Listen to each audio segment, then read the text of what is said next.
Local 4 News begins right now with a breaking news alert. And that breaking news out of Macomb Township, where a search for homicide victims that may be connected to convicted killer Arthur Ream is underway. This is a live look. Right now, several law enforcement agencies are doing the grisly work of searching for victims' bodies. That tops our show here at noon. That search centers around this man right here, Arthur Ream. He is serving a life sentence for killing 13-year-old Cindy Zarzicki back in 1986. Her body was found buried at 23 Mile and North Avenue, and now police investigators think there could be more victims. Let's get right out to our Karen Drew, who is monitoring these breaking developments. Karen, what do we know? Well, Jason, the Local 4 Defender team has been covering this case for more than a decade. I can tell you, it is not a surprise they're digging in this area. My sources have said they believe there is more to find, in particular in this area. So for the latest, let's go right now above the area, show you exactly what's going on at this hour as Sky 4 takes us above the scene. You're looking at the north side of the Clinton River. That's just south of 23 Mile Road. Now, we have multiple jurisdictions working the scene. Warren Police, Canton Police, Macomb County Sheriff's Department, as well as Michigan State Police and FBI. That's because many of those agencies have cases that are unsolved and believe their victims are victims of Arthur Ream. Now, if you do recall, they did a similar dig like this last May of last year. It was very close to the area, and I can tell you they are searching for human remains, as this is the same area that the remains of 13-year-old Cindy Zarzicki was found. Now, the man convicted of her murder, as you said, Jason, is 70-year-old Arthur Ream. If you recall, he actually led investigators to her gravesite in this area, and that was back in 2018. That's the video you're looking at your screen then. The defenders were there when they searched at that point. We actually followed along with them at that point. There he is there, Arthur Ream. That was back in 2008 as he entered back into that white van. Now, I can tell you, there is a possibility, as we said, there are more victims to be found, believed to be murdered by Ream. That's what sources are telling us. Now, the Warren chief has said in reference to today's dig, and if we can show what's going on now, detectives have consulted with a variety of scientific experts, including anthropologists, and they're offering their expertise in tracking down potential clandestine grave sites in this area. You can't just show up, start digging, because you're going to potentially affect evidence. You're trying to look very, very closely. That last dig they did, they actually used sifters at some points, actually going through grains of dirt. So they have to make sure they are very, very careful. And because of the terrain and the technical hazards that can be faced during this type of search, we've learned that they've actually brought in technical hazards response team from FBI headquarters. They've been flown in, they're participating. So this is a very, very busy morning involving a variety of jurisdictions. Jason, I can tell you, it's very interesting. I've talked to detectives who have talked to Arthur Ream over the course of these years.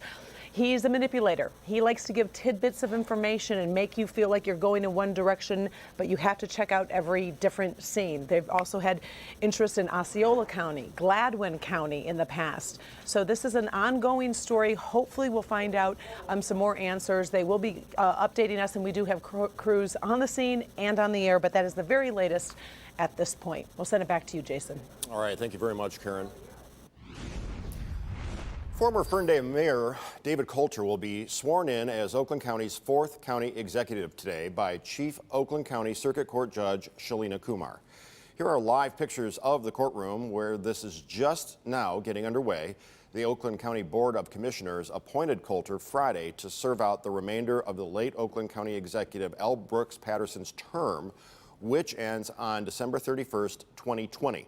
Coulter could only serve in the new post after stepping down as mayor of Ferndale. Well, that happened earlier this morning, and Priya Mann has that leg of the story.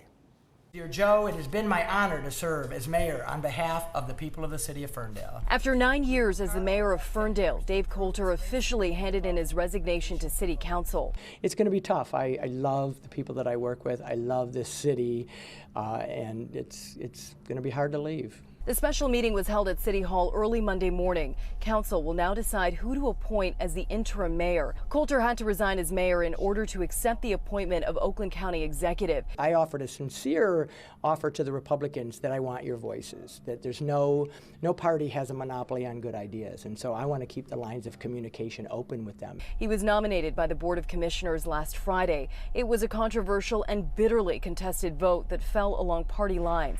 It's a historic shift, and ending 50 years of Republican rule from the executive office. I want to keep it low-key because I am very mindful of the fact that this is only made possible by the fact that Brooks Patterson has passed away. And so I'm not celebrating today.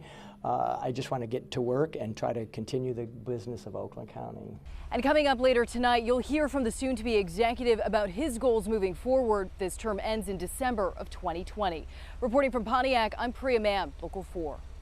Thank you, Priya. Today is a big day for political happenings around Metro Detroit. Vice President Mike Pence is here right now in downtown. A crowd has gathered at a Detroit Economic Club luncheon to hear the vice president. He was scheduled to appear earlier this month, but had to postpone his speech due to the mass shootings in Texas and Ohio. The vice president is expected to begin speaking here within the next few minutes.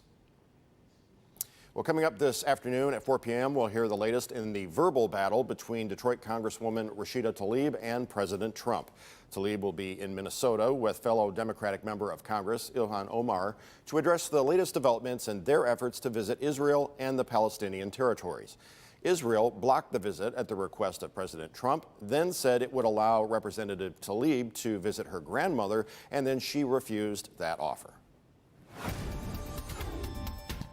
Turning our attention to the skies, it's still steamy outside. Paul in for Brandon, tracking the possibility for storms when they could impact you, and if there is any relief in sight from the humidity. Paul?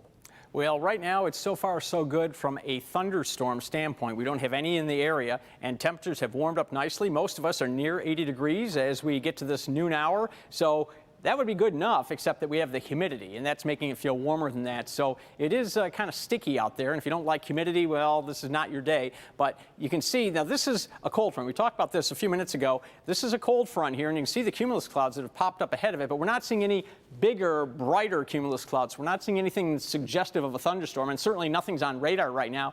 But this is a weak front. It's not going to give us much in the way of relief. It's the one coming on Wednesday that we'll talk about in about 15 minutes.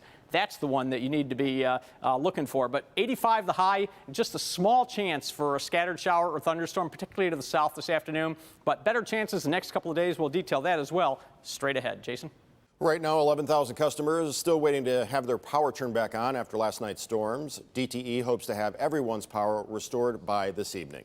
And take a look at some video from all across the area. We've got it busted up into quadrants for you. Skycam in Mount Clemens last night, soaked. Drivers in Oakland County fighting through rain-covered windshields and slippery roads. Plus, our Skycams here in the city capturing a series of intense lightning strikes all throughout the night.